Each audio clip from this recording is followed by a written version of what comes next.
الحاج متولي كان راجل كبير في السن، وكل شتاء بتجيله كحة ناشفة مش بتسيبه حرفيا. الكحة دي كانت بتخليه مش عارف ينام بالليل، وصوته بيبقى مبحوح تماما.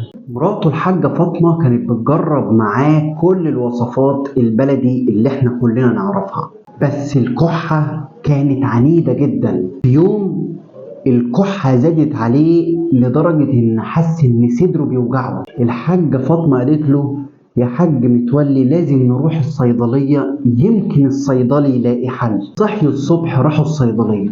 الصيدلي بيسأل الحاج متولي بيقول له: يا حاج، هي الكحة دي ناشفة ولا فيها بلغم؟ بتجيلك أكتر بالليل ولا بتبقى مستمرة معاك طول النهار؟ فالحاج متولي قال له: لا يا ابني، ده هي بتجيلي بالليل وبتبقى ناشفة جدا. هنا الصيدلي فهم إن نوع الكحة كحة ناشفة تهيجية، ممكن تيجي بسبب الجو وممكن تيجي بتبقى بسبب حساسية بسيطة جدا. فالصيدلي راح مديله دواء للكحة الناشفة وقال له: يا حاج متولي اشرب سوائل دافية كتير على قد ما تقدر زي اليانسون والنعناع، وبلاش تتعرض للهواء الساقع مباشرة.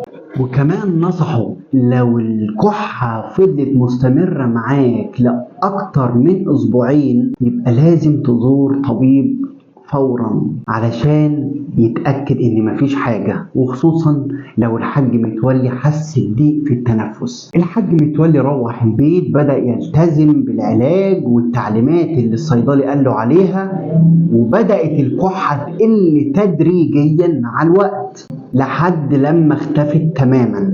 ومن ساعتها الحاج متولي فهم وعرف ان الصيدلي ممكن يساعده انه يفرق في انواع الكحة اللي عنده وتشخيص المرض اللي عنده بالظبط، ويساعده ان هو ياخد الدواء المناسب.